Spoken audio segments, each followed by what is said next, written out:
Hello बच्चों, आज के इस क्लास में आप सभी का स्वागत है। हम लोग स्टार्ट करने जा रहे हैं आज गास की प्रमेय। गास की प्रमेय को समझने के लिए सबसे पहले आपको इलेक्ट्रिक फ्लक्स आना चाहिए। मैंने उस वीडियो को इससे पहले लेक्चर में पढ़ाया है। यदि आपने इलेक्ट्रिक फ्लक्स वाले लेक्चर को नहीं देखा तो उसे अवश्य देख लें, क्योंकि गॉस की थ्योरम को समझने के लिए इलेक्ट्रिक फ्लक्स का आना बहुत ही आवश्यक है। ठीक, तो यहाँ पे मैं जल्दी से आपको इलेक्ट्रिक फ्लक्स एक बार थोड़ा सा फिर बता देता हूँ। इलेक्ट्रिक फ्लक्स होता क्या है? इलेक्ट्रिक फ्लक्स क्या है? किसी भी सरफेस से यानी किसी भी तल से गुजरने वाली वैद्युबल रेखाओं की माप को हम लोग इलेक्ट्रिक फ्लक्स कहते हैं। इट मीन्स अगर किसी भी तल से इलेक्ट्रिक फील्ड लाइंस अर्थात वैद्युबल रेखाएं अगर गुजर रही होती है तो हम कहते हैं इस तल का फ्लक्स है। अगर नहीं गुजरेंगे तो फ्लक्स क्या होगा? जीरो होगा। सपोज दैट मान लिया जाए यहाँ पे कोई तल है, छोटा सा एरिया आपने ले लिया, इसका एरिया वेक्टर हमने ले लिया DA। क्या ले लिया? DA। और इसका मैग्नीट्यूड क्या है? इस छोटा सा जो एरिया है उसका क्षेत्रफल मान लीजिए छोटा सा क्या है? Small area. क्या है? स्मॉल एरिया है, जिसकी वैल्यू क्या है? और ये जो एरिया है, और यहाँ पे बोला गया है स्मॉल एरिया को हम लोग क्या लिया है? यहाँ पे वेक्टर क्वांटिटीज बताया गया है। यानी एरिया वेक्टर इसका क्या है? वेक्टर क्वांटिटीज होता है। एरिया वेक्टर क्या होती है? एक सदिश राशि होती है, और सदिश राशि के पास परिमाण भी होता है और दिशा भी होता है। तो इस क्षेत्रफल की दिशा कैसी होगी? Always perpendicular to the surface. यानी इस तल पर खींची गई लंब रेखा जो होगी वो इस तल की दिशा को बताता है। ठीक, तो ये हो गया।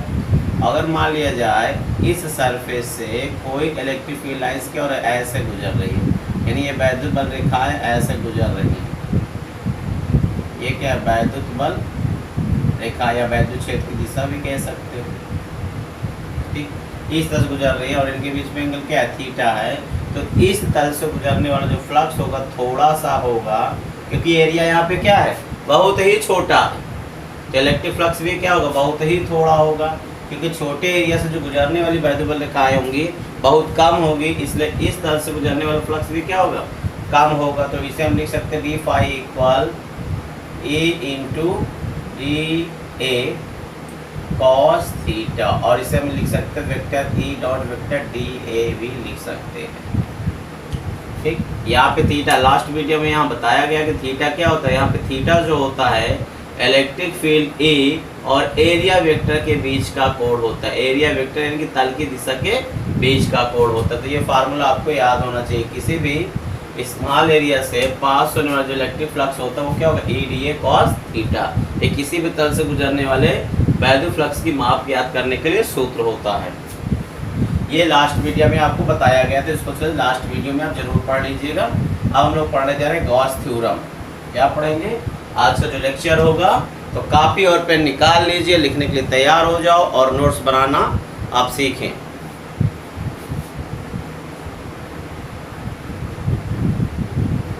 गॉस की प्रमेय। गॉस के अनुसार किसी भी बंद पृष्ठ से गुजरने वाली जो वैद्युत फ्लक्स होता है वो उस बंद पृष्ठ के भीतर उपस्थित चार्ज का कुल आवेश होता है। जैसे आपको कहा जाए कि आपको एक कमरे के अंदर बंद कर दिया जाए। एक कमरा है, उसके अंदर आपको क्या कर दिया जाए? मान लिया जाए ये एक रूम है,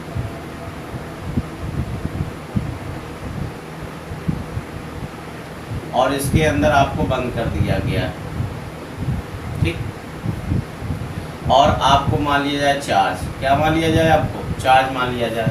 तो ये एक बंद रूम है, यह एक बंद पृष्ठ है, तो इससे गुजरने वाला फ्लक्स क्या होगा? तो इसके बारे में गॉस ने बताया। उनके अकॉर्डिंग क्या होता है? किसी भी बंद पृष्ठ से गुजरने वाला जो फ्लक्स होगा वो बंद पृष्ठ के अंदर उपस्थित कुल आवेश का 1/ε0 गुना होता है। चलिए इसको समझते हैं। मान लिया जाए ये क्या है? गॉसियन पृष्ठ या कोई क्लोज सरफेस है, स्फीयर है। क्या ये? स्फीयर। ये एक स्फीयर, और स्फीयर कैसा होता है? 3 डायमेंशन होता है। कैसा होता है? 3 डायमेंशन। क्लास 11 में आपने पढ़ा होगा 1D motion, 3D motion, 2D motion. ये स्फेयर है, 3 डायमेंशन होता है, और 3 डायमेंशन जो 3 डायमेंशन होता है उसके पास क्या होता है, वॉल्यूम होता है। और ये एक स्फेयर है, स्फेयर के अंदर क्या चार्ज है। और आपसे पूछा जाए कि इस स्फेयर से पास होने वाला इलेक्ट्रिक फ्लक्स कितना होगा, according to Gauss law, Gauss के अनुसार क्या बताया गया है, गॉस के अनुसार बताया गया है इलेक्ट्रिक, देखो फ्लक्स किससे शो करते हैं, पाई ई से शो करते हैं। तो किसी भी बंद पृष्ठ से, किसी भी, ये कैसा है, क्लोज्ड सरफेस है, ये है क्लोज्ड सरफेस। अब कैसा है, स्फेयर, क्लोज्ड सरफेस। बोला गया है किसी भी बंद पृष्ठ से गुजरने वाला जो फ्लक्स होता है वो बंद पृष्ठ के अंदर उपस्थित कुल आवेश, यानी कि बंद पृष्ठ के अंदर उपस्थित कुल आवेश का 1/ε0 होता है, मतलब Q in बाई 1/ε0। ये क्या है, बंद पृष्ठ के अंदर उपस्थित कुल आवेश। आप इसको ऐसे भी लिख सकते हो, बंद पृष्ठ के अंदर कुल आवेश, क्या करा, बंद पृष्ठ के अंदर उपस्थित कुल आवेश का मीन्स क्या हुआ, इनटू का 1/ε0 गुना। तो बताओ इस पृष्ठ से गुजरने वाला फ्लक्स कितना हो जाएगा। तो यहाँ पे क्या, इस बंद पृष्ठ के अंदर कितना चार्ज है, क्यू चार्ज है, तो क्यू बाई क्या होगा, क्यू इंटू बंद पृष्ठ के अंदर कुल आवेश कितना है, यहाँ पे क्यू है, और इंटू क्या है 1/ε0, तो कितना आ गया, Q/ε0। तो किसी भी बंद पृष्ठ से गुजरने वाला जो फ्लक्स होता है अकॉर्डिंग टू गॉस, वो कितना होगा, फाई ई = Q/ε0। और आप इसके पहले वीडियो में फ्लक्स के लिए फार्मूला पढ़ चुके हैं, वेक्टर ई डॉट वेक्टर या बंद समाकलन पृष्ठ डी ए वेक्टर, या इस तरह लिख सकते हो इसको, vector E dot vector D A. According to Gauss theorem, किसी भी बंद पृष्ठ से गुजरने वाला फ्लक्स उस बंद पृष्ठ के भीतर उपस्थित कुल आवेश का 1/ε0 गुना होता है, अर्थात Q/E बराबर Q/ε0। और ये फार्मूला लास्ट वीडियो से लिया गया, vector E dot D A, ये भी फार्मूला होता है और ये भी फ्लक्स का फार्मूला होता है। तो इसे इस अच्छे से समझ लो, फिर एक बार मैं बता देता हूँ। गॉस के अनुसार क्या है, किसी भी बंद पृष्ठ के भीतर उपस्थित या किसी भी बंद पृष्ठ से गुजरने वाला वैद्युत फ्लक्स उस बंद पृष्ठ के भीतर उपस्थित कुल आवेश का 1/ε0 गुना होता है। तो इस पृष्ठ के भीतर कितना आवेश है, Q, और इसका क्या हो गया आएगा 1/ε0 गुना, तो क्या आया, पाई = Q/ε0। यही गॉस के अनुसार इस पृष्ठ से गुजरने वाला वैद्युत फ्लक्स होगा। अब इस फार्मूला को हम लोग प्रूव भी कर सकते हैं। तो देखिए फार्मूला प्रूव कर लेते हैं, गॉस की प्रमेय का उत्पत्ति क्या है, प्रूविंग क्या है इसका, इसकी उत्पत्ति क्या है,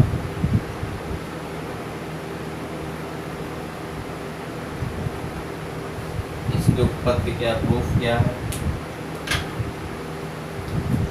देखो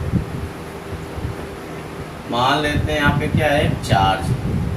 देखिए गॉस की प्रमेय तभी लागू होती है जब आपका चार्ज किसी क्या हो, बंद पृष्ठ के भीतर उपस्थित होता है, ठीक, बंद पृष्ठ के क्या हो, भीतर उपस्थित हो। ओपन चार्ज पर गॉस की प्रमेय हम नहीं यूज करते हैं, क्योंकि गॉस ने जो ये ला दिया है केवल क्या है, अगर चार्ज आपका बंद पृष्ठ के भीतर उपस्थित है तभी गॉस की प्रमेय लगेगी, अदरवाइज नहीं यूज करेंगे। तो मान लिया ये क्या है, चार्ज है और इसके चारों ओर हमने क्या कर दिया, गॉसियन पृष्ठ खींच लिया, एक स्फीयर मतलब ड्रा कर लिया। ये बंद गॉसियन, ये क्या हो गया, गॉसियन पृष्ठ। गॉसियन पृष्ठ क्या होता है, गॉसियन पृष्ठ एक काल्पनिक पृष्ठ होता है। गॉसियन पृष्ठ क्या होता है, एक काल्पनिक पृष्ठ होता है जिसके प्रत्येक बिंदु पर इलेक्ट्रिक फील्ड क्या है, समान होती है, गॉसियन सरफेस, गॉसियन पृष्ठ इसको बोलते हैं। और इसकी रेडियस क्या मान लिया, यानी इस चार्ज के चारों ओर r रेडियस का एक गॉसियन पृष्ठ ड्रा कर देते हैं। और यहाँ पे मान लेते हैं, पहले हम लोग इस चार्ज के द्वारा छोटा सा एरिया से पास होने वाला इलेक्ट्रिक फ्लक्स ज्ञात करेंगे। ये हमने क्या किया, इस पर छोटा सा एरिया ले लिया, ये ठीक, ये छोटा सा एरिया ले लिया और इसका एरिया वेक्टर क्या होगा DA, और इसका इस एरिया का डायरेक्शन कैसा होगा, इस एरिया का डायरेक्शन होगा इस सरफेस पे परपेंडिकुलर बाहर के किसी भी एरिया का डायरेक्शन शो करने के लिए उस पर एक लंब रेखा खींचते हैं बाहर की, और वही उस सरफेस का क्या होता है डायरेक्शन हो जाता है। ठीक, और प्लस क्यू, ये क्या है प्लस क्यू है, और प्लस क्यू के कारण जो इलेक्ट्रिक फील्ड का डायरेक्शन होता है वो अवे फ्रॉम द चार्ज होता है, चार्ज से दूर की ओर होगा। तो यहाँ पे इलेक्ट्रिक फील्ड का भी डायरेक्शन क्या होगा, ये हो जाएगा। तो यहाँ पे इलेक्ट्रिक फील्ड ई होगा, यहाँ भी इलेक्ट्रिक फील्ड, यहाँ भी क्या हर पॉइंट पर इलेक्ट्रिक फील्ड क्या होगा सरफेस पर सेम होगा। अगर हम जितना बड़ा सरफेस यहाँ लिया है, अगर इधर भी मान सकते हैं, कहीं भी सरफेस को हम सपोज करके फार्मूला डेरिवेट कर सकते हैं। ठीक, तो अब देखो अकॉर्डिंग टू मैथमेटिक्स इस छोटे से एरिया DA से पास होने वाला इलेक्ट्रिक फ्लक्स कितना होगा। देखो यहाँ क्या होगा, फाई इक्वल बंद समाकलन पृष्ठ, या आप ये लिख लो छोटे से एरिया से आप निकाल रहे तो क्या हो जाएगा, छोटे से एरिया से जो फ्लक्स पास होगा वो थोड़ा सा ही होगा। तो D phi E equal vector E dot vector DA, और इसे हम तोड़ सकते हैं। आपने क्लास 11 में पढ़ा है कि vector A dot vector B equal क्या होते हैं, AB cos थीटा। तो उसी फार्मूला से इसको तोड़ सकते हो, तो EDA क्या लिख सकते हैं cos थीटा, बट यहाँ थीटा इक्वल क्या हो जाएगा। देखो हमने बोला था कि थीटा क्या होता है, थीटा होता है इलेक्ट्रिक फील्ड और एरिया वेक्टर के बीच का कोण। यहाँ पे इलेक्ट्रिक फील्ड और एरिया वेक्टर दोनों क्या है, सेम डायरेक्शन में है, यानी एक ही दिशा में है, इसलिए यहाँ पे थीटा इक्वल क्या हो जाएगा, यहाँ थीटा इक्वल हो जाएगा 0। तो EDA cos 0, सिंस यहाँ थीटा इक्वल क्या है 0 है, क्यों, क्योंकि EDA क्या है दोनों सेम दिशा, E व DA क्या है एक ही दिशा में है, इसलिए एक ही दिशा में है। तो cos 0 की वैल्यू क्या हो जाएगी 1। तो यहाँ पे क्या गया EDA। यहाँ पे आपने देखा कि थोड़ा से एरिया से गुजरने वाला जो फ्लक्स होगा वो क्या होगा EDA होगा। तो पूरे गॉसियन पृष्ठ से गुजरने वाला फ्लक्स कितना हो जाएगा, संपूर्ण गॉसियन पृष्ठ से गुजरने वाला संपूर्ण गॉसियन पृष्ठ से गुजरने वाला वैद्युत फ्लक्स फाई इक्वल, देखो यहाँ पे इतने एरिया से पास होने वाला फ्लक्स क्या है डी फाई है। अगर हम इतना बड़ा एरिया और ले लें, उतना ही DA ले लें, तो इस DA से भी गुजरने वाला फ्लक्स कितना हो जाएगा डी फाई ई होगा। अगर मान लिया जाए उतना ही बड़ा एरिया और ले लें, तो इस एरिया से गुजरने वाला फ्लक्स क्या हो जाएगा, वो भी डी फाई ई होगा। अगर हम सभी डी फाई ई को ऐड कर लें तो इस स्फीयर से गुजरने वाला कुल फ्लक्स आ जाएगा। फिर से एक बार देखो, हमने क्या लिया था, पहले हमने इतना ही एरिया लिया DA, और इस एरिया से गुजरने वाला फ्लक्स हमने मैथमेटिकल देखा कि A इंटू DA आया। अगर हम उतना ही एरिया DA यहाँ भी ले लें, हाँ ठीक, इतना ही एरिया यहाँ पे भी ले लें, तो इससे गुजरने वाला फ्लक्स कितना होगा, उतना ही होगा डी फाई ई के इक्वल। और अगर हम यहाँ पे भी उतना ही बड़ा एरिया ले लें, तो इससे गुजरने वाला फ्लक्स क्या होगा, डी फाई ई ही होगा। और आगे भी इसी तरह हम लोग एरिया सपोज कर सकते हैं, और प्रत्येक DA से गुजरने वाला फ्लक्स क्या होगा, डी फाई ई होगा। अगर हम सभी डी फाई ई को ऐड कर ले, सभी हम डी फाई ई को ऐड कर लें, तो इस स्फीयर से गुजरने वाला कुल फ्लक्स आ जाएगा। ये बात क्लियर हो रही है सभी बच्चों को? अगर क्लियर हो रही हो कि हाँ हम लिख सकते हैं, सभी डी फाई ई को ऐड कर सकते हैं, और उसको हम दो तरीके से जोड़ सकते हैं। तो सिग्मा मेथड जोड़ते हैं या कैलकुलस इंटीग्रेशन मेथड जोड़ते हैं। इसे क्या कहते हैं, समाकलन मेथड से। इसे किससे ऐड कर लिया, समाकलन मेथड से। ठीक, अब यहाँ पे डी फाई ई की बंद समाकलन पृष्ठ है, ये इसे क्या बोलते हैं, बंद समाकलन पृष्ठ। अब क्या हो जाएगा, EDA, इसे लिख सकते हैं E इंटू बंद समाकलन पृष्ठ DA। यहाँ आपको बता दें आपने पढ़ा होगा एकल बिंदु आवेश के कारण, एकल बिंदु आवेश के कारण इस्तेमाल r दूरी बिंदु P पर उत्पन्न वैद्युत क्षेत्र जो होता है वो E इक्वल होगा 1/4πε0 होता है। जैसे आपको याद हो कि यहाँ पे एक चार्ज हमने लिया था, उससे r दूरी बिंदु P पर हमने इलेक्ट्रिक फील्ड फाइंड किया था, तो इलेक्ट्रिक फील्ड मिली थी हमको 1/4πε0 इसको भी आपको वीडियो में बताया जा चुका है, आप इलेक्ट्रिक फील्ड वाली वीडियो में देखेंगे तो ये आपको मिल जाएगा फार्मूला। तो किसी भी बिंदु पर किसी भी चार्ज के द्वारा इस्तेमाल r दूरी पर जो वैद्युत क्षेत्र का सूत्र होता है 1/4πε0 होता है। यहाँ पे इलेक्ट्रिक फील्ड की जगह पे ये रख दो तो फाई, या चलिए अच्छा इसको आगे कर लेते, अभी नहीं करते। तो ये क्या आ गया आपका इक्वेशन नंबर फर्स्ट आ गया, यानी इस गॉसियन पृष्ठ से गुजरने वाला फ्लक्स कितना हो गया, इतना हो गया। ठीक, या चलिए यही कर लेते हैं इसको। E इक्वल हो जाएगा, इलेक्ट्रिक फील्ड पहले निकाल लेते हैं, E इक्वल 4πε क्या हो गया r², यहाँ पे एक वैल्यू रख दो तो फाई E इक्वल होगा 1/4πε0 Q/r², वन समकरण पृष्ठ क्या हो गया dA हो गया। अब यहाँ पे देखो dA, अगर देखो ये कितना एरिया है, dA एरिया है और समकरण पृष्ठ इंटू dA लगा है, इसका मतलब हो गया पूरा एरिया। क्या हो गया, पूरा एरिया। ये क्या हो गया, गोले का पूरा एरिया, यानी यहाँ पे हो गया संबंध समकरण पृष्ठ dA का मतलब हो गया गोले का संपूर्ण क्षेत्रफल, गोले का संपूर्ण क्षेत्रफल, गोले का संपूर्ण क्षेत्रफल। गोले का जो संपूर्ण क्षेत्रफल होता है वो कितना हो जाएगा 4πr², क्या जाएगा 4πr²। यहाँ पर हो जाएगा फाई E इक्वल 1/4πε0 Q/r², गोले का संपूर्ण एरिया हो गया 4πr²। 4π कैंसिल, r² से कैंसिल, और ये हो गया Q/ε0। तो हम लिख सकते हैं इसको फाई E इक्वल Q/ε। तो ये प्रूफ हो गया कि गॉस की प्रमेय जो होती है किसी भी बंद पृष्ठ से के भीतर उपस्थित कुल आवेश का 1/ε0 गुना होता है।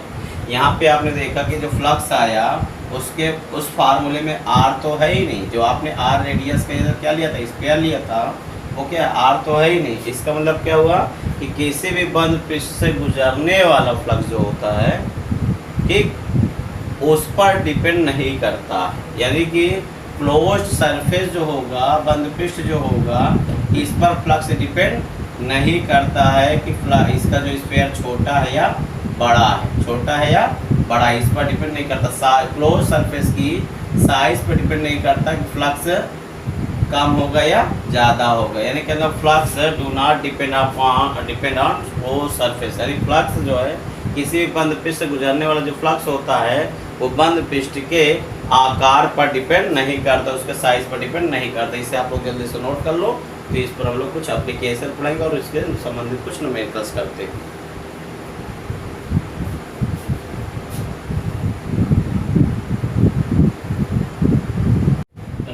फर्स्ट, मान लिया सपोज दैट हमारे पास क्या है, एक चार्ज है, यह एक घन है, ये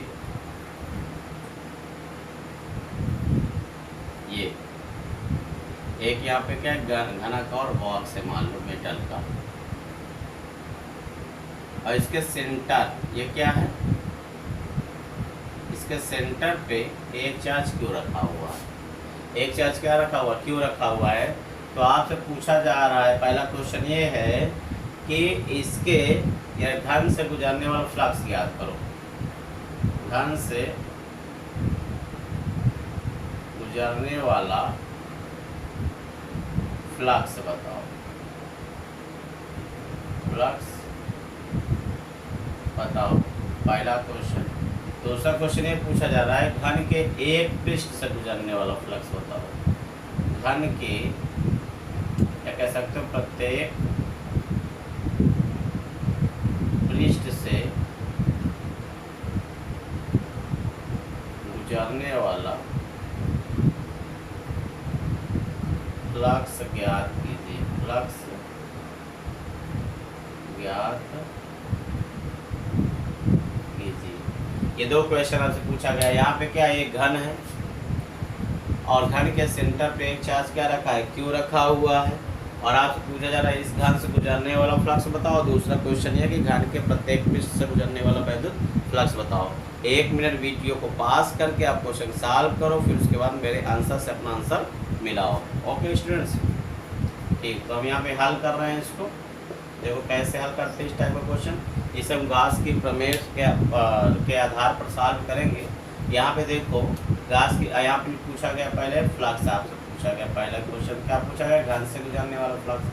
तो घन से गुजरने वाला जो फ्लक्स होगा वो फाई इक्वल होगा q in by epsilon naught. Q in का मतलब है कि बंद पृष्ठ के अंदर कुल आवेश, बंद पृष्ठ के अंदर आप उपस्थित कुल आवेश कितना है, क्यू इन की जगह कितना आ जाएगा, क्यू अपान क्या हो, एप्सिलॉन नॉट। तो बंद पृष्ठ से गुजरने वाला कुल वैद्युत फ्लक्स हो गया Q upon epsilon not, epsilon not. और सेकंड क्या पूछा गया है, घन के एक पृष्ठ से गुजरने वाला वैद्युत फ्लक्स बताओ। घन में कितने पृष्ठ होते हैं, 6 पृष्ठ होते हैं। तो 6 पृष्ठ में से किसी एक पृष्ठ से गुजरने वाला आपको वैद्युत फ्लक्स बताना है, क्योंकि प्रत्येक पृष्ठ से गुजरने वाला जो वैद्युत फ्लक्स होगा वो इक्वल होगा, क्योंकि ये चार्ज प्रत्येक पृष्ठ से समान दूरी पर रखे हुए, इसलिए घन के प्रत्येक पृष्ठ से गुजरने वाला वैद्युत फ्लक्स होगा वो इक्वल होगा। तो कितना होगा, क्योंकि घन के प्रत्येक पृष्ठ यानी कहने का मतलब घन के पूरे पृष्ठ यानी पूरे घन से गुजरने वाला वैद्युत flux Q upon epsilon not है। यानी घन के 6 पृष्ठों से गुजरने वाला वैद्युत फ्लक्स क्या है, क्यू अपान एप्सिलॉन नॉट। तो एक पृष्ठ से गुजरने वाला वैद्युत फ्लक्स कितना हो जाएगा, फाई इक्वल, अगर 6 पृष्ठों से गुजरने वाला वैद्युत flux Q upon epsilon not है तो एक पृष्ठ से गुजरने वाला वैद्युत फ्लक्स हो जाएगा क्यू अपान 6 एप्सिलॉन नॉट। यानी 6 से क्या कर देंगे, डिवाइड कर देंगे, क्यू अपान एप्सिलॉन नॉट 6 से डिवाइड कर देंगे। तो ये आ गया एक पृष्ठ से गुजरने वाला वैद्युत फ्लक्स आ गया। इसे नोट कर लीजिए। नेक्स्ट क्वेश्चन देखते हैं। चलिए नेक्स्ट न्यूमेरिकल नंबर 2। मान लेते हैं कि यहाँ पे देखो एक चार्ज है 1 माइक्रोकूलम का, और ये रेडियस आपकी सपोज कर लो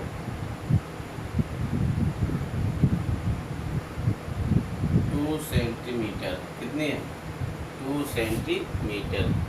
अब आपसे पूछा गया है कि अगर इसकी रेडियस 4 सेंटीमीटर कर दिया जाए, इसकी रेडियस कितना कर दिया जाए, 4 सेंटीमीटर कर दिया जाए, तो मान लो क्यू की वैल्यू में दे रहा हूँ आपको 8.85 माइक्रोकूलम ले लेते हैं, और आपसे कहा जाए कि, और इसकी रेडियस क्या है, 2 सेंटीमीटर है, और आपसे कहा जाए इसकी रेडियस अगर 4 सेंटीमीटर कर दिया जाए तो इससे पास होने वाला इलेक्ट्रिक फ्लक्स कितना होगा। यहाँ क्या पूछा गया, फ्लक्स। फिर एक बार क्वेश्चन रिपीट कर रहा हूँ। एक स्फीयर है जिसकी रेडियस क्या है, 2 सेंटीमीटर दिया हुआ है, और उसके सेंटर पे एक चार्ज रखा है जिसका मान है 8.85 गुणे 8.85 माइक्रोकूलम। अब कह रहा है कि अगर इसकी रेडियस 2 गुनी कर दिया जाए तो इसका फ्लक्स कितना होगा।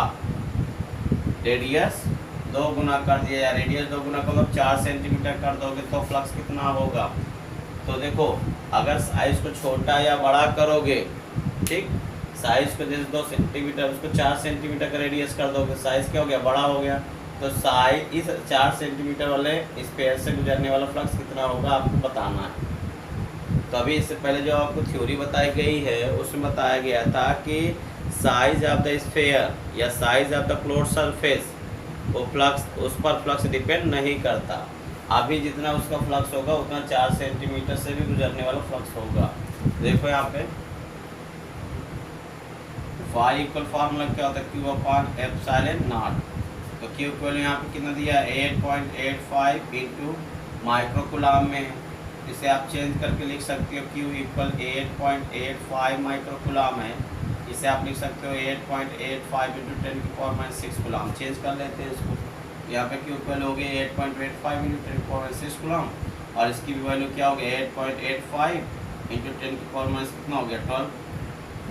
अब यहाँ पे देखो इससे इसको कैंसिल कर दो और 10⁻12 को ऊपर ले जाओ तो 10⁻6 प्लस 12 हो जाएगा। आंसर क्या हो जाएगा 10⁻6 5 पर।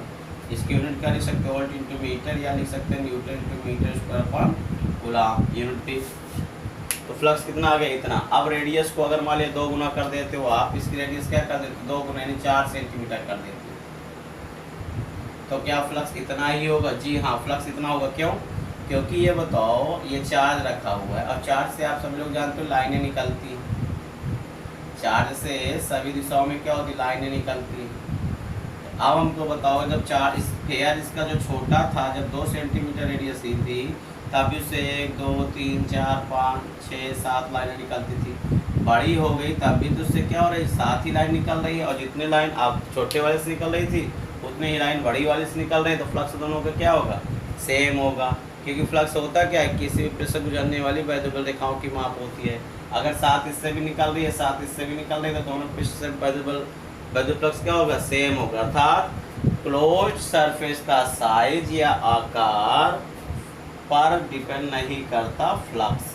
तो यहाँ पे फ्लक्स कितना होगा, 10.6 newton into metre square upon coulomb. ठीक, नेक्स्ट देखिए 3 नंबर क्वेश्चन।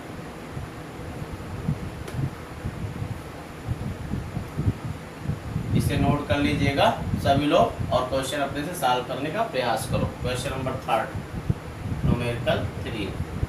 मान लिया गया कि यहाँ पे एक स्क्वायर प्लेट दिया गया। क्या है ये, एक स्क्वायर प्लेट है। ये क्या है, एक स्क्वायर प्लेट है जिसकी साइज हमने मान लिया a। ये स्क्वायर प्लेट है, इसकी यूनिट साइड कितनी है, 1 है, और इसके सेंटर से a/2 डिस्टेंस पर, कितने, a/2 डिस्टेंस पे एक चार्ज रख दिया गया। एक चार्ज रख दिया गया तो इस सरफेस से गुजरने वाला फ्लक्स कितना होगा, यानी स्क्वायर प्लेट से गुजरने वाला फ्लक्स कितना होगा, इस वर्गाकार प्लेट से गुजरने वाला फ्लक्स आपको बताना है। ट्राई करिए, कोशिश करिए और मुझे आंसर बताइए कमेंट बॉक्स में। क्वेश्चन मेरे सॉल्व होने से पहले अपना आंसर दीजिए।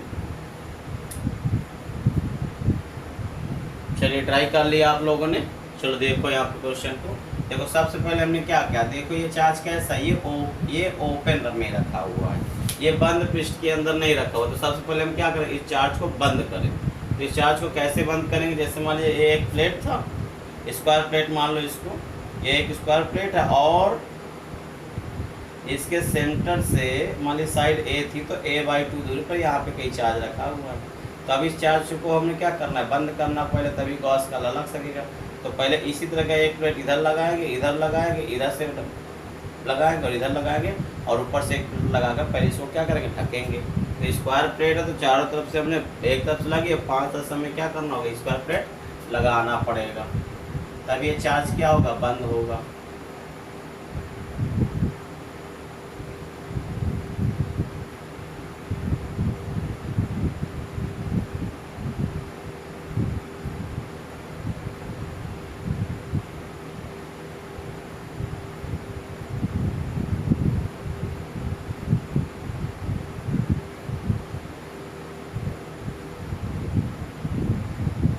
अब देखिए ये जो चार्ज था वो स्क्वायर प्लेट से क्या हुआ, ढक गया है, और ये डिस्टेंस कितने थे, a/2 चार्ज के।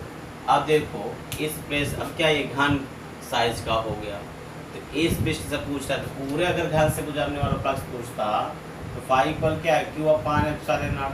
तो एक पृष्ठ से गुजरने वाला फ्लक्स क्या होगा, 6 से हम क्या करेंगे, डिवाइड कर देंगे, तो आ जाएगा इस पृष्ठ से गुजरने वाला फ्लक्स। तो इसका आंसर क्या आ गया, πE = Q/ε0।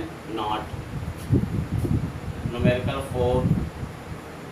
ये क्या, स्फीयर, ये क्या है, स्फीयर, और स्फीयर की रेडियस क्या है, मान लो स्फीयर की रेडियस मान लेते हैं हम लोग r। अब यहाँ पे एक चार्ज हमने रख दिया Q। अब आपसे पूछा जा रहा है इस हाफ स्फीयर के कारण फ्लक्स कितना होगा, इस हाफ स्फीयर के कारण फ्लक्स कितना होगा। तो ये भी चार्ज देखो इस तरह से कटोरा है और यहाँ पे क्या है, चार्ज रखा हुआ है। तो ये चार्ज भी क्या है, खुला है, तो इसे बंद करना होगा। तो जिस तरह का कटोरा नीचे लगा है उसी तरह का एक कटोरा और लाओ और ऊपर से ढक दो, ये चार्ज क्या हो जाएगा, बंद हो जाएगा। ये चार्ज क्या हो जाएगा, ये देखो बंद हो गया। तो अब एक फुल कटोरा हो गया और बंद कटोरे में बंद स्पेयर के अंदर यानी एक खोखला स्पेयर हो गया। फुटबॉल नहीं होता, फुटबॉल आधा कटा था पहले और उसके सर पे से यानी यहाँ पे आपने चार्ज रख दिया और जो आधा कटा हुआ भाग था उसको लाकर ऊपर से रख दिया, तो क्या होगा, फुटबॉल पूरा बंद हो गया और चार्ज क्या हो गया, अंदर हो गया।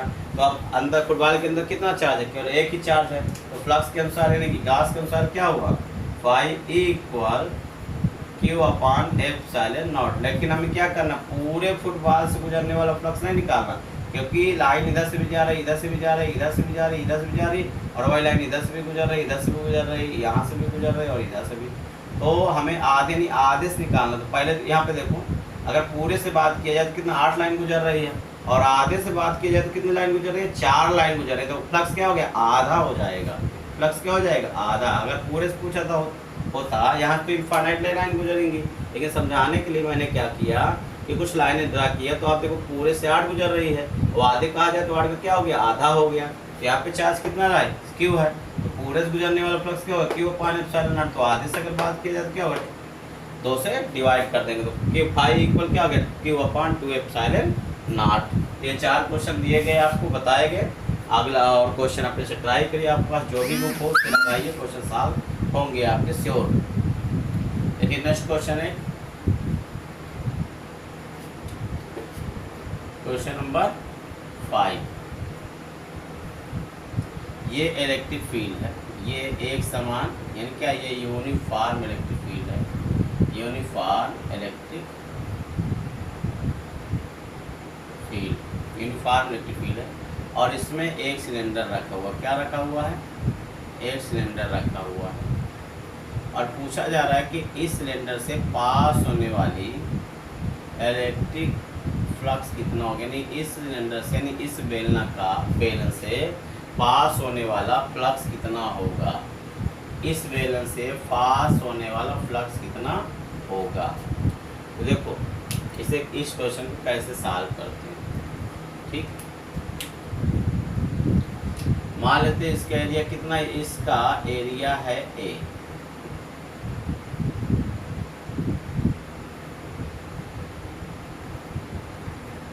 अब इसे हम सॉल्व कैसे करेंगे, पास करके ट्राई करो, थोड़ा आप भी प्रयास करो, कोशिश करो कैसे इस तरह से लग सकता है। देखो फार्मूला जो आपको बताया गया है, यहाँ पे हम किस फार्मूला का यूज करेंगे, phi equal vector E dot vector DA, या आप कह सकते हो vector E dot vector A का यूज करेंगे। ठीक, या इसी फार्मूला को ऐसे भी लिख सकते हैं, phi equal vector E dot या बंद समकरण पृष्ठ vector E dot vector DA लिख सकते हैं। ये भी पूरे पृष्ठ से गुजरने वाला वैद्युत फ्लक्स होता है और ये भी पूरे पृष्ठ से गुजरने वाला वैद्युत फ्लक्स होता है। तो इस तरह के क्वेश्चन को सॉल्व करने के लिए सबसे पहले हम ये देखते हैं जो बेलन, इसमें कितने सरफेस हैं। तो यहाँ पे देखो 2 फ्लैट सरफेस हैं, 2 समतल सरफेस और एक क्या है, वक्र पृष्ठ है। तो यहाँ पे देखो हमने क्या किया, मान लिया ये सरफेस 1 है, ये सरफेस 2 है और ये सरफेस क्या है, 3 है। तो 2 फ्लैट और एक क्या कवर्ड सरफेस, 3 सरफेस है। तीनों सरफेस से गुजरने वाला फ्लक्स फाइंड कर लें और उसे ऐड कर लेंगे तो क्या आ जाएगा, इस बेलन से गुजरने वाला कुल फ्लक्स आ जाएगा। क्योंकि क्या होती है, वैद्युत बल रेखाओं की माप को क्या कहते हैं, वैद्युत फ्लक्स कहते हैं। प्रत्येक से गुजरने वाला जितना वैद्युत फ्लक्स होगा उसे ऐड कर ले तो इस बेलन से गुजरने वाला कुल फ्लक्स आ जाएगा कि नहीं आ जाएगा। तो देखो सबसे पहले इस पृष्ठ से निकालते हैं, तो इसके लिए सबसे पहले डायरेक्शन देखो, ये जो एरिया वेक्टर है, एरिया वेक्टर डायरेक्शन कैसा होता, always perpendicular to the surface. मतलब ये जो पृष्ठ है इसके क्षेत्रफल सदिश की जो दिशा होगी वो हमेशा क्या होगी, तल के लंबवत। किसी भी क्षेत्रफल की दिशा हमेशा उस तल पर खींची गई लंब रेखा होती है। ठीक, और यहाँ पे अगर डायरेक्शन देखना है आपको एरिया वेक्टर का, तो ये तल कैसा होगा, जैसे मान लिया जाए ये एक बेलन है, ये क्या है, ये एक बेलन और ये बेलन है और इस पृष्ठ का हमें देखना डायरेक्शन, तो ये डायरेक्शन इसका कैसा होगा, बाहर की ओर होगा। क्या होगा, क्योंकि तल पर खींची गई लंब रेखा ही इस तल की क्या होगी, डायरेक्शन को बताएगी तो किधर होगी, बाहर की ओर होगी। और इस तल की डायरेक्शन अगर देखना है तो इस तल पर लंब रेखा खींचो बाहर की ओर, तो इसकी डायरेक्शन क्या होगी, इधर की ओर होगी। तो इस तल का डायरेक्शन क्या होगा, इधर हो गया, और इस तल का डायरेक्शन क्या होगा, इधर हो गया। तो इधर क्या हो जाएगा, DA का डायरेक्शन ये हो जाएगा। इसी प्रकार अगर इस पृष्ठ का डायरेक्शन देखना चाहते हो, इस सरफेस का डायरेक्शन देखना चाहते हो, तो किधर लिखेंगे, इस तल पर एक लंब रेखा खींचो, ऊपर की ओर हो जाएगा, तो ये इसका डायरेक्शन हो जाएगा DA। यहाँ पे आपने देखा तीनों तलों का डायरेक्शन कैसा हो गया। देखो फर्स्ट तल का डायरेक्शन लेफ्ट साइड हो गया, तीसरे तल का डायरेक्शन हो गया राइट साइड, और दूसरे तल का डायरेक्शन जिसको हम कवर्ड सरफेस कहते हैं उसका क्या डायरेक्शन ऊपर हो गया। अब इलेक्ट्रिक फील्ड का डायरेक्शन देखो क्या है, इलेक्ट्रिक फील्ड का डायरेक्शन ये है।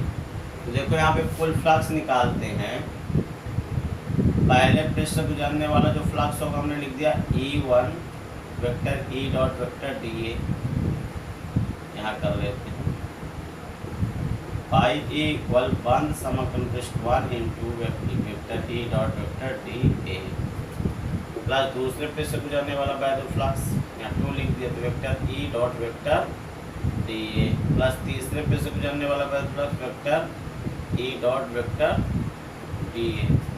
तो यहाँ पे देखो पहले पृष्ठ से गुजरने वाला जो वैद्युत फ्लक्स होगा E ब्रैकेट इसको मतलब इस डॉट है ना, डॉट को तोड़ो तो EDA cos थीटा, और यहाँ पे देखो पहले पृष्ठ का जो डायरेक्शन है और इलेक्ट्रिक फील्ड का डायरेक्शन क्या, दोनों के बीच में कैसा एंगल होगा बताओ। यहाँ पे देखो इलेक्ट्रिक फील्ड डायरेक्शन क्या उस साइड है, इलेक्ट्रिक फील्ड डायरेक्शन क्या है यहाँ पे ऐसा है, और एरिया वेक्टर का डायरेक्शन कैसा है इसके अपोजिट। तो यहाँ पे थीटा इक्वल क्या हो जाएगा 180 डिग्री, यहाँ पे थीटा इक्वल क्या हो गया 180 डिग्री प्लस बंद समकलन पृष्ठ दूसरा पृष्ठ का दर में देखो EDA cos थीटा यहाँ भी होगा, लेकिन यहाँ पे देखो इलेक्ट्रिक फील्ड का डायरेक्शन क्या है ये है, और एरिया वेक्टर का डायरेक्शन क्या है अपवर्ड डायरेक्शन। देखो इलेक्ट्रिक फील्ड का डायरेक्शन कैसा इधर है ना, और एरिया वेक्टर का डायरेक्शन क्या अपवर्ड डायरेक्शन में, यहाँ पे थीटा इक्वल क्या हो गया 90 डिग्री होगा, तो यहाँ पे क्या हो जाएगा 90 डिग्री cos 90 प्लस। अब थर्ड पृष्ठ के लिए देखो बंद समकलन पृष्ठ 3 vector E dot vector DA है, यहाँ पे क्या हो जाएगा EDA cos थीटा, और यहाँ पे देखो तीसरे पृष्ठ पर क्या DA और इलेक्ट्रिक फील्ड क्या दोनों सेम डायरेक्शन में, इसलिए क्या हो जाएगा cos 0 पे थीटा इक्वल क्या हो गया 0। अब इसे सॉल्व करो,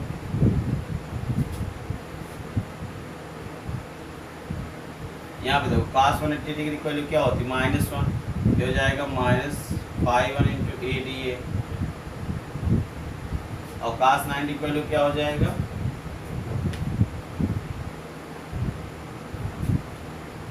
यहाँ पे सॉरी ठीक यहाँ पे देखो cos 90 वैल्यू क्या हो जाएगी, cos 90 वैल्यू क्या होगी, cos 90 वैल्यू देखो cos यहाँ पे 180 डिग्री वैल्यू क्या होगी -1, और cos 90 क्या हो जाता है 0 हो जाएगी, क्या हो जाएगा 0 प्लस यहाँ क्या हो जाएगा cos 0 की वैल्यू क्या हो जाएगी 1,